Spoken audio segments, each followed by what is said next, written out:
All right, welcome everyone. So you've seen on the interwebs probably a lot of blog posts, a lot of videos about setting up a pull server, a DSC pull server with SQL authentication with a local SQL service account. That's fairly easy. So I thought maybe you could set up a pull server with a group managed service account. So spoiler alert, it's not as easy as I thought it was going to be. So figured it out, figured I would make a video to show you how to do it. So before we get started, here are some prerequisites. So I'm not going to go through everything. I'm assuming that you have an Active Directory first installed, the Active Directory Certificate Services server. So this is just a default installation. You literally just need a root certificate server and next through everything as far as installation goes. Number 3 here, a DNS record for your pull server. This is really optional, but I do it, and you'll see later on in the installation that my web address will be pull.dsc.local. That's because I have a custom DNS record. Otherwise, you could just use it with the server name. So technically, number 3 is optional. You'll need PowerShell v5 on all the target nodes. These are the nodes that you're going to use for configuration purposes. To use the SQL backend, you're going to need server 19 v17090 or greater. Obviously, to use a gMSA in Active Directory, you need to be able to create that in Active Directory, as well as create the security group to give computer accounts in Active Directory access to use it. Pretty sure I have another video on that, but so I'm not going to walk through all that here. The SQL Server installation is really simple. All you need is the database engine service. You don't need really anything else. You do need SQL Server management tools to manage it. And you also need to add your login account as an admin for SQL during the installation. But other than that, it's just a baseline SQL Server installation. So without further ado, so I have 3 VMs here. DC1 also is my root certificate authority. So this is where I installed my root CA. So first thing I'm going to do is, this is my group, my security group that is going to be used for my group managed service account. So I need to add my 2 computer accounts for my SQL server 19-2 and my pull server, server 19. I know I'm not very creative with a naming convention.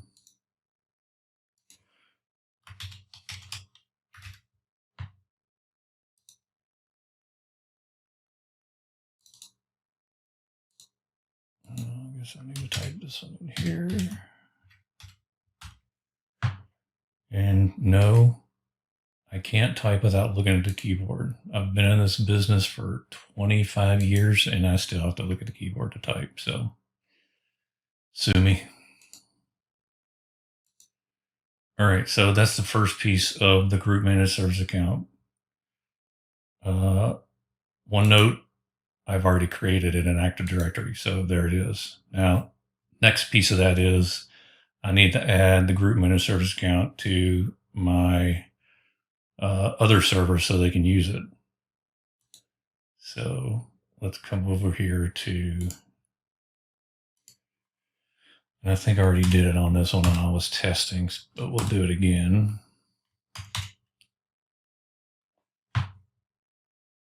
And I forgot to crank up the font here so you can see this when you're watching on a mobile device. So hopefully everybody can see that.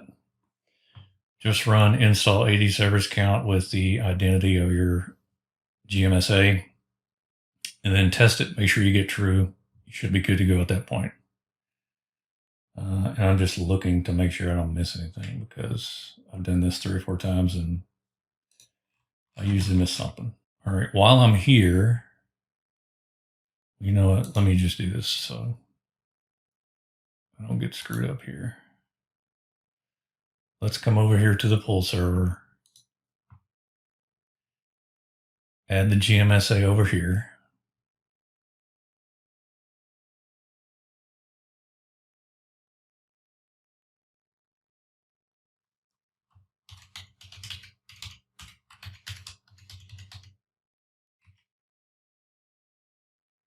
I don't like the type, so I hit tab complete. Oh, you know what I didn't do? But I didn't add the AD module in here.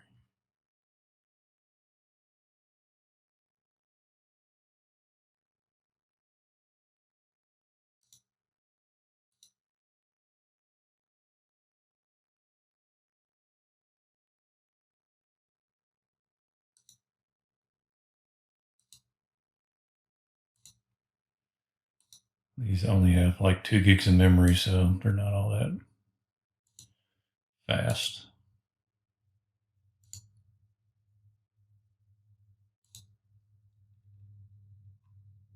Nope, I didn't. So all I need here is the ADDS tools. That's all I need, because I just need access to the Active Directory PowerShell module.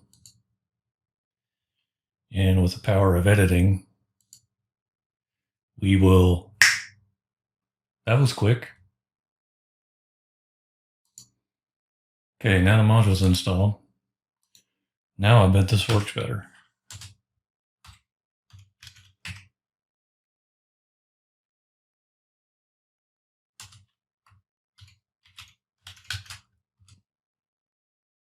Now we have to reboot.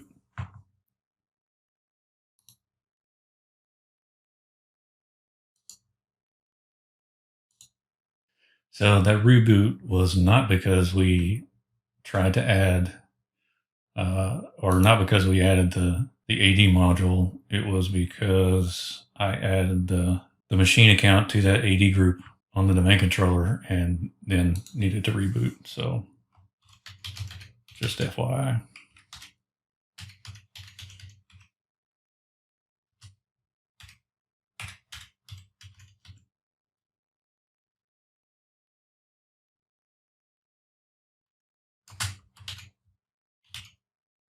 I was about to snap my fingers again. All right, that worked better.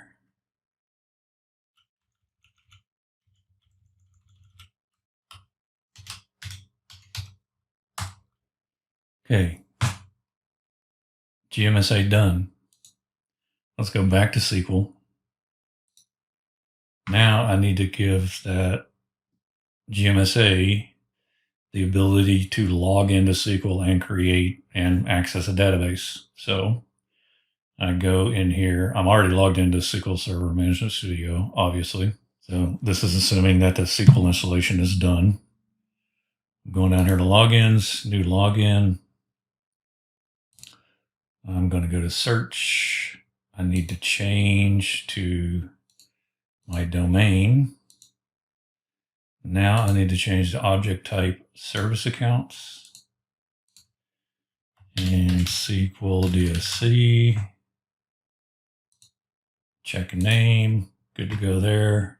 I want to use Windows authentication. I need to click server roles and DB creator, because the first time this account authenticates from the pull server, it's going to create the DSC database. So we should be good to go there. All right, now at this point, everything from a configuration standpoint is done on the SQL server. All right, back at the pull server, let's install the SQL DB driver. So I have all my files and scripts and everything on a share on my domain controller. Now, obviously, this is not something that you would do in the real world, but this is a lab, so who cares? I'll have a link to this in the blog post, but you will need this because this is the DB driver that is used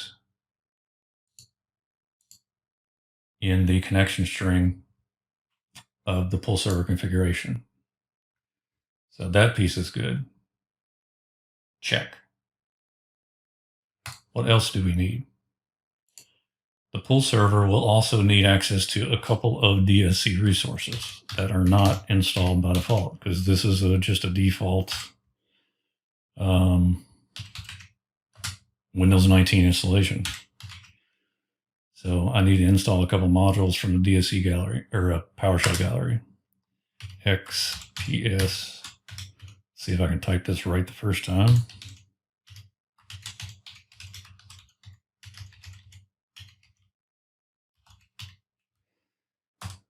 XPS desired to state configuration. It's thinking, it's thinking, it's thinking. Yes, I want to install NuGet. A to allow all untrusted repositories. Yeah, whatever. It's a lab.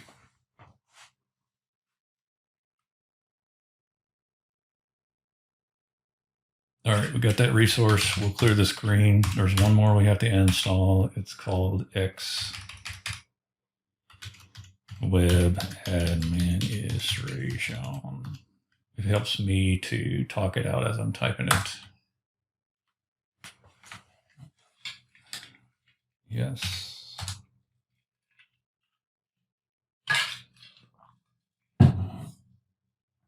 All right, DSC modules, good to go.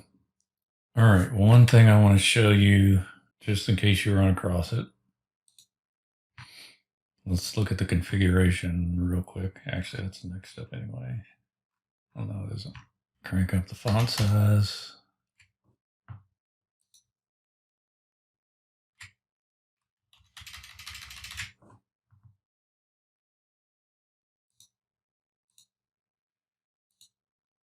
All right, again, my configurations are on my share on the domain controller.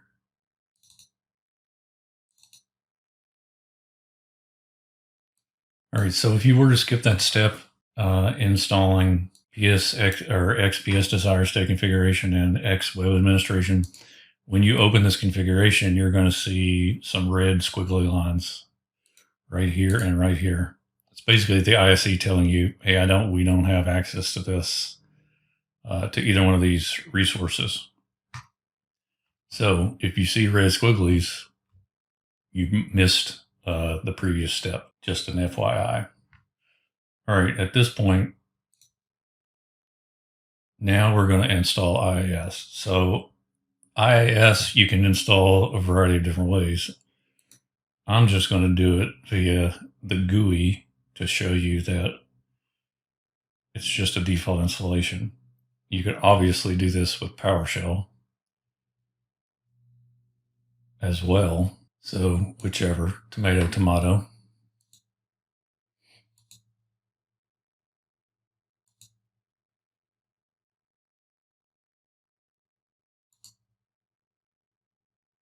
Now you're probably asking, why don't you just script this part too? Well, you can, or I could figure out how to script this part, but it's the next piece after this that I couldn't figure out how to script. It's the certificate is the more difficult part. So this is all defaults. Just next, next, next.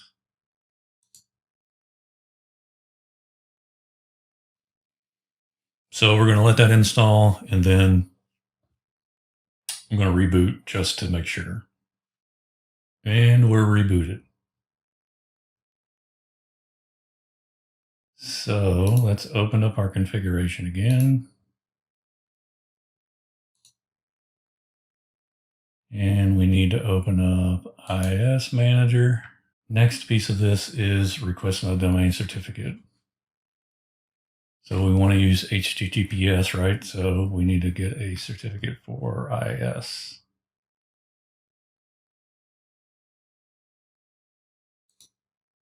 And I'm going to need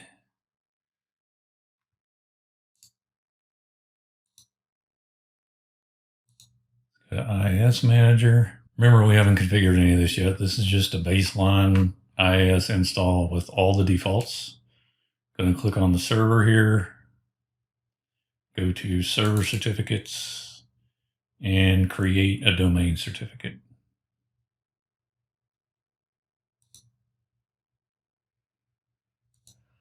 Okay, so this piece is important. The common name. Remember in the beginning when I said the custom DNS record, that is an optional piece. If you do a custom DNS record, these two, the common name and what your custom DNS record is pointing to, have to match. Otherwise, none of this is going to work. You're going to get some kind of rogue error messages, and you're going to be chasing your tail for a long time, like I was, trying to figure out what the heck was going on. So my DNS record is pool. It's a CNAME record. Pool.dsc.local points to this server name, server 19. So that is my common name. The rest of this is really immaterial. Obviously, in the real world, you would fill all this stuff out correctly. I only have one certificate authority. That's my domain controller. Friendly name, also important. Really, you can make this anything, but I say it's important because you're referencing it here in the configuration. So if you're searching for a friendly name that looks like this, probably want to make sure that you create one with that friendly name. So if you change it here, if you make it something different here, make sure you change it in the configuration. So you're searching for the right certificate. All right, certificate's good. So we should have a certificate now. So if we run this little code snippet, we should get back a thumbprint. And there's our thumbprint. All right, so far so good. All systems go. What do we do now? Now we're ready to basically run this configuration. This is kind of where it gets interesting from my perspective when I tried to peel back this onion to figure out how to do this. So if you've ever created a pull server before, most of this is pretty standard stuff. So configuration, you can name it whatever you want to name it. This is just what I named it. We're going to pass in 3 parameters. A node name. It defaults to localhost, but that's the name of our pull server. A thumbprint, so that's for that certificate. A GUID, this is going to be for the registration file that our endpoints are going to use to register with the pull server. Then this piece is just importing our needed DSC resources for the rest of our configuration. This is setting the local configuration manager of the pull server. So if you don't understand what's going on here, basically this is telling the pull server's local configuration manager to apply this configuration and autocorrect. So if somebody comes in here and changes the configuration, the LCM on the pull server will reapply this configuration. These next registry bits are disabling SSL and enabling TLS. All of these settings can be found right here on the web. So I won't really go through each one of these. They're not really that interesting.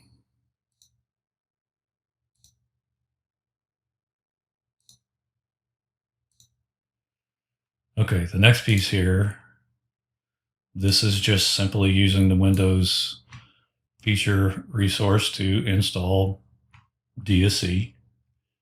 Fairly simple. Kind of what you need to do to get desired state installed on the server. So the next piece is the interesting part.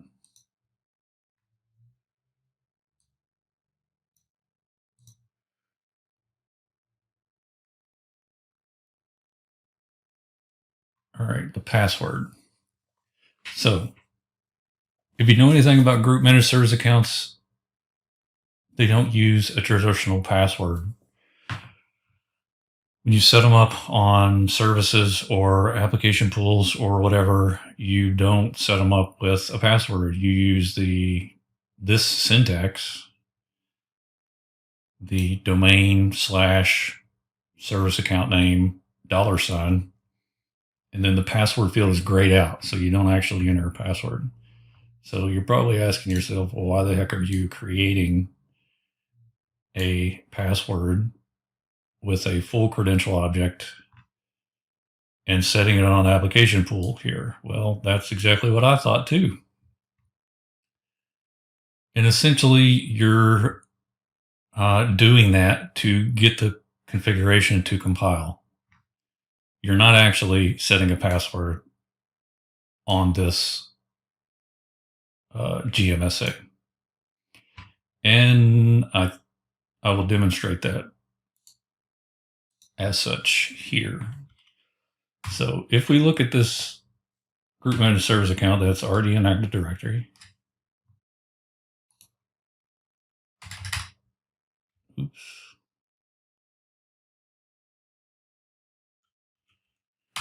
We can look at when the password was last set.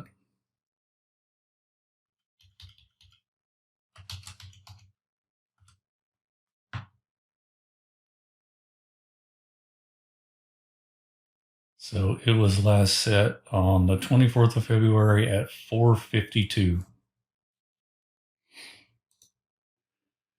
So this, I think, is a DSC limitation where DSC is requiring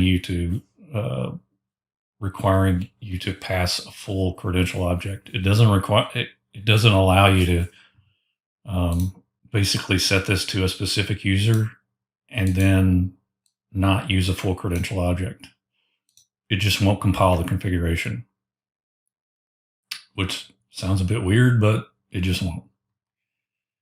So you're essentially compiling the configuration, telling DSC that this gMSA has a password. You're going to you're going to give it a password, whatever you want to give it.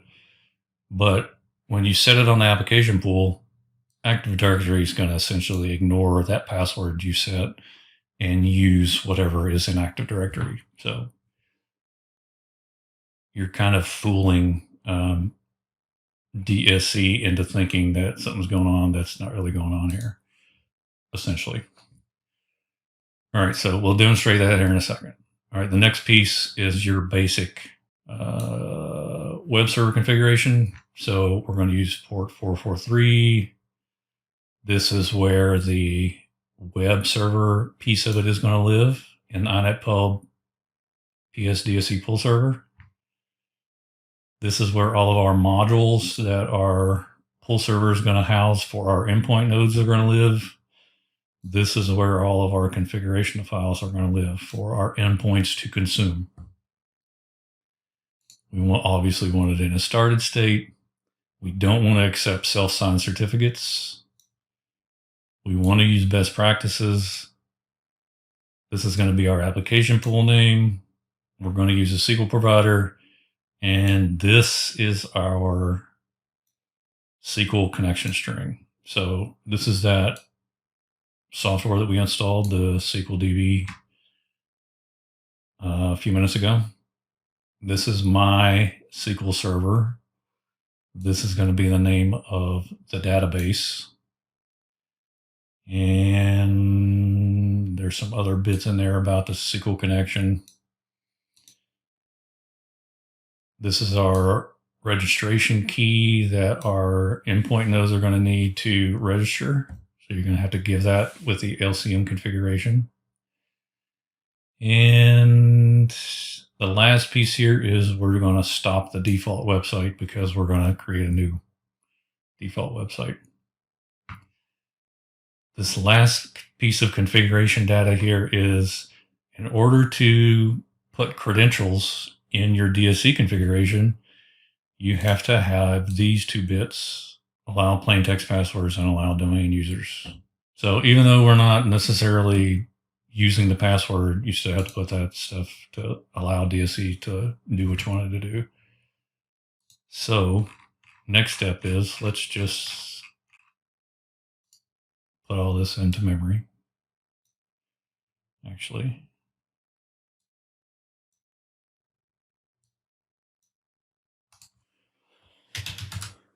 clear the screen. In memory, let's create our thumbprint or get our thumbprint and create a random GUID.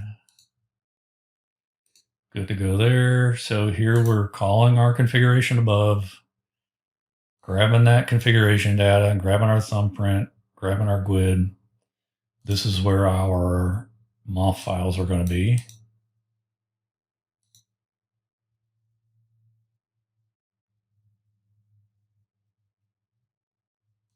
This is our password I told you about.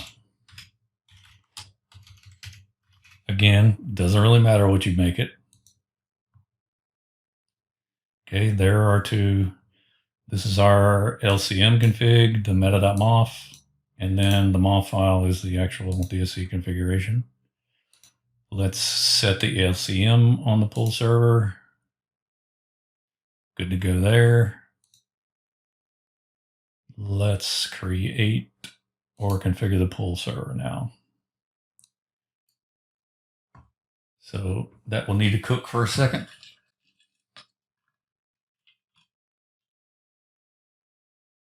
Man, this video's gotten long. I guess the next one we'll have to wait on actually doing a configuration.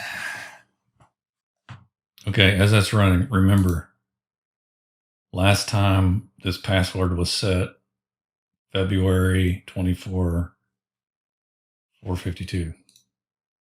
All right, theoretically speaking, our pull server is done. So, first of all, how do we test it? Well, this is one way to test it.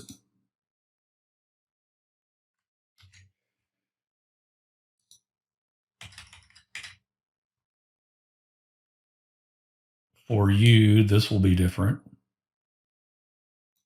The first piece.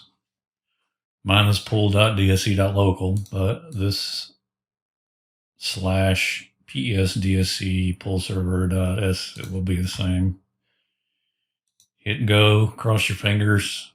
If everything should be creating the database on server 19-2, and we should get some XML format here in a second.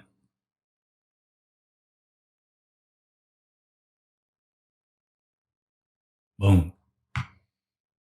So this is what tells us the pull server is working correctly. Now, well, let's look at the SQL server just to make sure. Here's the databases. Let's refresh. There's our DSC database. So it did connect to the SQL server. What about this password? Let's look at this password for the gMSA. Still the same date.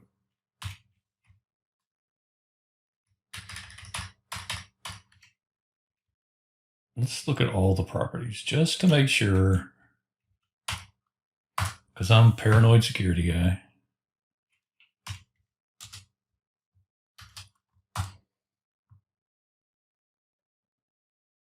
Today is March the 2nd. Is there anything in here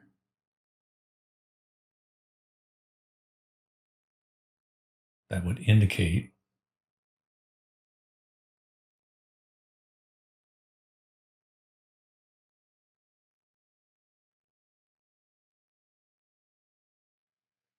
not that I see.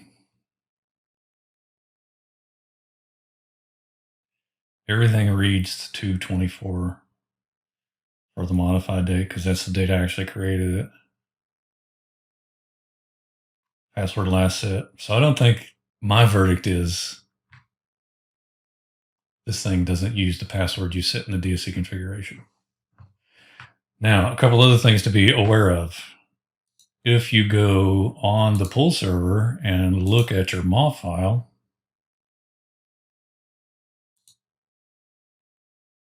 so this thing output to C DSC pull MOF.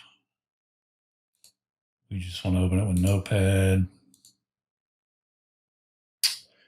Scroll down here to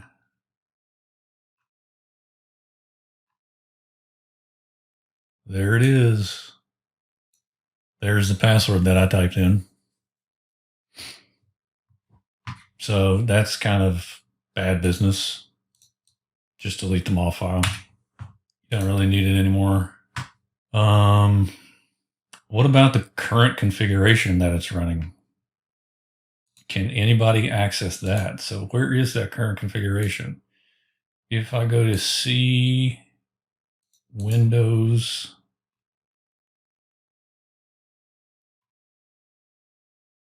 System 32, configuration, this is where the current configuration lives. So if I try to open this MOF,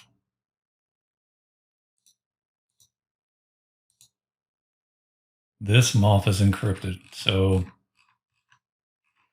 I mean, unless you can break the encryption, you shouldn't be able to open it and see any kind of credentials in here. So, unless somebody out there knows something I don't see a way that you can come across that password that you set. If you know of a way, please let me know in the comments. All right, this has gotten long. Thanks for watching. Again, if you know of something I missed, please let me know. Next video will actually use this pull server to configure something. Thanks.